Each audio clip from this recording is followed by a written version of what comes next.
अस्सलाम वालेकुम फ्रेंड्स, कैसे हैं आप सब। उम्मीद करती हूँ आप लोग ठीक होंगे। लाइफ विद ज़ल्फ़ा में वेलकम।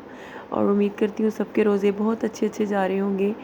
अच्छा, ये अफ्तारी की वीडियो है और माशाल्लाह इधर मेरे घर में सबकी दावत थी। अब्बू, भाभी, भाई और मेरी सिस्टर और उनके बच्चे, और माशाल्लाह सब आए थे 2 गाड़ियों पे। और सब ने इन्होंने प्लान किया था कि हमने ईद देने जाना है, और ये मुझे ईद देने के लिए आए थे। और फिर मैंने इनकी अफ्तारी करवाई थी और माशाल्लाह सब ने मिल के अफ्तारी की। उसके बाद फिर मैं अब्बू लोगों के साथ ही घर आ गई थी अपनी अम्मी के। और क्योंकि अम्मी के जाने के बाद ये पहली ईद थी, तो हम सारे बहन भाई इकट्ठे ईद करना चाह रहे थे, तो मैं फिर इनके साथ ही जो है वो अपनी अम्मी के घर आ गई थी। अच्छा, ये जो वीडियो है ये जो है जब मैं अपनी अम्मी के घर आ गई थी, तो उसके अगले दिन की है। मेरी सिस्टर, मैं और बच्चे और सब हम लोग जो है वो मॉल गए थे। सिस्टर ने कोई ग्रोसरी करनी थी, और ये बिन असलम मॉल बना है वहाँ यहाँ पे न्यू। और फिर हम लोग सारे जो है वो बच्चों को लेके और मेरी सिस्टर और हम लोग यहाँ पे ग्रोसरी करने के लिए आए। और बच्चे ना घर में रह रह के बोर हो जाते हैं, और वैसे भी माशाल्लाह रमज़ान है।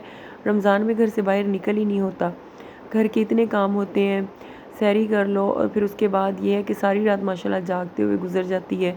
जो है वो थोड़ा सा ये होता है कि चलो अभी अफ्तारी के फ़ौरन बाद कुछ भी खाने को दिल नहीं करता ना। तो फिर ये होता है कि आहिस्ता आहिस्ता जैसे जैसे टाइम जैसे 10-11 बजते हैं लेट नाइट को, फिर भूख लगनी शुरू होती है, क्योंकि अफ्तारी के फ़ौरन बाद बस प्यास लगती है। और ये होता है कि बस पानी पिए, और इतना पानी पी हो जाता है ना कि कुछ खाने की जो है गुंजाइश नहीं रहती। और ये है कि शेक वगैरह बनाया होता है और या कोई जूस वगैरह हो तो वो पी लेते हैं। तो फिर उसके बाद आहिस्ता आहिस्ता भूख लगनी शुरू होती है। फिर ये है कि अगर थोड़ी देर 12-1 बजे आप लेटो तो उसके बाद फिर सहरी का टाइम हो जाता है। तो फिर ये है कि रात को बस नींद ऐसे ही है, पूरी नहीं होती। माशाल्लाह रमज़ान की इतनी बरकतें हैं कि टाइम का पता ही नहीं चलता। फिर सहरी का टाइम हो जाता है, सहरी करो और फिर वही रूटीन है कि थोड़ी देर चलो जी नमाज़ पढ़ के सो जाओ। और फिर ये है कि सारा दिन ऐसे ही है, नमाज़ पढ़ लो, कुरान पाक पढ़ लो और घर के काम कर लो। फिर अफ्तारी की तैयारी करनी होती है। तो इस तरह माशाल्लाह से जो है वो घर में बहुत अच्छा टाइम गुजर जाता है बच्चों के साथ और अपनी इबादत में, नमाज़ पढ़ें, कुरान पाक पढ़ें, ऐसे ही टाइम इतना अच्छा गुजरता है और बहुत अच्छा फ़ील होता है। फिर उसके बाद जो है वो बच्चे जो है ना वो घर में रह रह के इतने बोर हो जाते हैं कि बस इनको ये होता है कि मम्मा हमें कहीं बाहर ले जाए। और वैसे भी जब मैं अपनी अम्मी के घर आ जाती हूँ ना, तो जो मेरी सिस्टर है ना उनकी बेटियाँ और अज़ल्फ़ा और अरीबा, माशाल्लाह ये एज फ़ेलो है, तो ये बहुत ज़्यादा एक दूसरे के साथ अटैच हैं। तो फिर इनको ये होता है कि जब भी मैं यहाँ आती हूँ तो कहीं न कहीं जाने का प्लान लाज़मी बन जाता है। अगर कोई ग्रोसरी करनी है या कुछ भी लेना है तो बच्चे पहले तैयार हो जाते हैं। और ये हम लोग रात के टाइम निकले थे अफ्तारी के बाद, और इतने बच्चे एक्साइटेड थे, ट्रॉली लेके ना घूम ही जा रहे थे। और अज़ल्फ़ा को तो बस शौक़ होता है कि हर चीज़ उठा उठा के देखूं। और बस बच्चे ना जैसे बहुत ज़्यादा जो है उदास हुए हुए होते हैं कि मम्मा फ़ौरन कहीं जाने का नाम ले, और बस फ़ौरन से तैयार हो जाते हैं। और यहाँ पे हम लोग इधर मॉल में आए थे, सिस्टर मेरी ग्रोसरी कर रही थी, वो दूसरी साइड पे थी और मैं वीडियो बना रही थी। अच्छा, माशाल्लाह बहुत बड़ा ये मॉल बना है यहाँ पे, और हर चीज़ है इनके पास, बर्तन और हर चीज़ की वैरायटी है।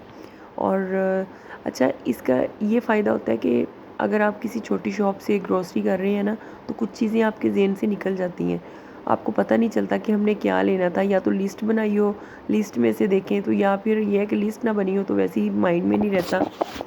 और वैसे भी इतना टाइम नहीं होता लिस्ट बनाने का, कभी अचानक से प्रोग्राम बन जाता है, तो फिर उस वक्त ये होता है कि बस जाके तो जो भी चीज़ ख़रीदनी है ख़रीद लें। और ये लिस्ट बनाने का जो है ना वो मुझे तो बड़ा ये झंझट लगता है कि पहले लिस्ट बनाओ और फिर जाओ। लेकिन ये है कि ऐसे किसी मार्ट टाइप में या कहीं मॉल में चले जाएँ आप, तो वहाँ पे हर चीज़ डिस्प्ले पे लगी होती है और आपको पता चल जाता है कि हमने क्या लेना है और क्या नहीं लेना। चीज़ आपके माइंड में नहीं भी होती ना, और अगर वो सामने आप डिस्प्ले में देख लेते हैं तो वो आपको याद आ जाता है कि ये भी चीज़ लेनी है। तो इस तरह ये है कि मॉल में जाने का फ़ायदा होता है कि चलो जो जो चीज़ें आपके माइंड में नहीं होती वो भी आपको याद आ जाती हैं कि ये भी चीज़ लेनी है। तो यहाँ पे इन्होंने सब्जियाँ वगैरह भी रखी हुई हैं, हर चीज़ है तकरीबन। एक तरफ पे जो है वो मीट पोर्शन है, वहाँ पे मीट है, चिकन है, मटन है, जो भी आपको पसंद है वो सब कुछ मिलता है। اور حذیفہ اتنا ایکسائٹیڈ ہے، اس کو بس یہ چھوٹی سی ٹرالی جو ہے نا یہ بہت پسند ہے، اور جب بھی اس نے کہیں جانا ہوتا ہے نا چھوٹی ٹرالی ڈھونڈتا ہوتا ہے اپنے سائز جتنی۔ اور آئس کریم کھانے کا بچوں کو اتنا شوق، وہاں جا کے انہوں نے شور کرنا شروع کر دیا، اور زلفہ تو ویسے بھی چاکلیٹس کو جو ہے نا یہ بہت زیادہ لائک کرتی ہے، اور اس کو یہ ہوتا ہے کہ بس چاکلیٹ مما لے کے دے، اور بچوں نے سب نے چاکلیٹس اٹھا لی وہاں پہ، تو چاکلیٹ لے لی، اور ان کو یہ تھا کہ ہمیں چاکلیٹس بھی لے کے دو اور آئس کریم بھی لے کے دو۔ بچے بس اتنے ایکسائٹیڈ ہوتے ہیں نا کہ ان کو یہ ہوتا ہے کہ ہر چیز اٹھا لیں جو بھی نظر آ رہی ہے، اور ان کو ساتھ لے جائیں تو بس یہی ہوتا ہے کہ بچوں پہ نظر رکھنی پڑتی ہے۔ اور حذیفہ تو جو ہے وہ، زلفہ کے تو جب سے دانت خراب ہوئے نا میں پوری کوشش کرتی ہوں کہ اس کو چاکلیٹ جو ہے وہ کم کھلاؤں، لیکن پھر بھی یہ اٹھا لیتی ہے۔ اچھا، یہ ان کے اوپر والے پورشن میں شاید کوئی کیفے تھا، تو ہم نے کہا چلو اوپر والے پورشن کا بھی وزٹ کر لیتے ہیں، اور جب نکلے ہیں تو پھر یہ ہے کہ چلے، ایکچولی افطاری کرنے کے بعد جو ہے نا وہ اتنا ہیوی سا فیل ہوتا ہے، پانی بھی پیا ہوتا ہے، تو پھر دل کرتا ہے کہ تھوڑی سی واک کریں۔ خیر لیڈیز کی تو واک ہو جاتی ہے کیونکہ گھر میں کام اتنے ہوتے ہیں، کچن میں چلے جو برتن دھو لو، اور تو بس واک ہی واک ہے، کھانا بھی ہضم ہو جاتا ہے، پانی جو پیا ہوتا ہے وہ بھی ہضم ہو جاتا ہے۔ اور یہ ان کے سیکنڈ فلور پہ نا کپڑے ہیں، کپڑوں کا ہے پورشن، ایک سائڈ پہ بچیوں کی ہیں وہ ٹاپس وغیرہ ہیں، اور شرٹس ہیں اور کرتے ہیں، مطلب جس ٹائپ کے بھی لینے ہوں۔ تو ہم نے یہاں سے کچھ لیا نہیں، جسٹ ہم نے اوپر والے پورشن کا وزٹ کیا، کیونکہ ہم نے فرسٹ ٹائم اس مال کا وزٹ کیا تھا، یہ تقریباً نیو ہی بنا ہے، تو ہم نے کہا چلو گروسری بھی کر لیتے ہیں اور وزٹ بھی کر لیتے ہیں۔ اور اس کی پھر جو ہے وہ لیفٹ سائڈ پہ کیفے ایک بنا ہوا ہے، اور کیفے میں تقریباً ہر چیز تھی، شوارما بھی تھا، پیزا، برگر، جو بھی چیز مطلب آپ کھانا چاہیں، فاسٹ فوڈ سارا تھا۔ اور اس کے علاوہ وہ بتا رہی تھی کہ جو ہے یہاں پہ افطار کا بھی جو ہے وہ ہے ارینجمنٹ، کہ اگر آپ افطار کرنا چاہتے ہیں تو اس کے لیے بھی جو ہے یہاں پہ بوفے سسٹم ہے۔ اچھا، اس کے بعد ہم لوگ بالکل اس کے ساتھ ہی نا چین ون ہے، تو چین ون پہ آگے میں نے کہا چلو کوئی شرٹس دیکھتی ہوں، یہاں پہ اپ ٹو 70% آف تھا، اور کسی پہ 50 تھا، کسی پہ 70 تھا، کسی پہ 20 تھا، تو ہم نے کہا چلو دیکھ لیتے ہیں کوئی شرٹس یا کوئی کچھ اگر پسند آتا ہے تو لے لیتے ہیں۔ تو یہاں پہ ہم لوگ اس کے بعد آ گئے، اور ٹائم اتنا جلدی گزرتا ہے نا افطاری کے بعد، فوراً بعد ہی حالانکہ ہم لوگ گروسری کرنے کے لیے آ گئے ہیں، اور اس کے بعد پھر یہ ہے کہ ٹائم بہت جلدی گزرتا ہے، 11 بج گئے تھے اور ہمیں گھر جانے کی ٹینشن لگی ہوئی۔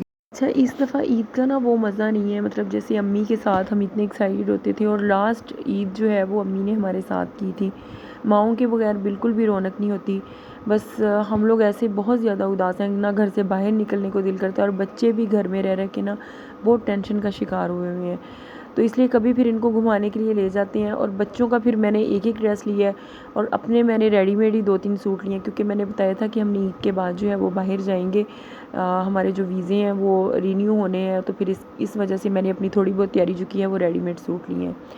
چلیں جی ٹھیک ہے، اسی کے ساتھ ہی اپنی ویڈیو کا اختتام کرتی ہوں۔ اللہ تعالیٰ آپ سب کو خوش رکھے، آمین، اللہ حافظ، بائے۔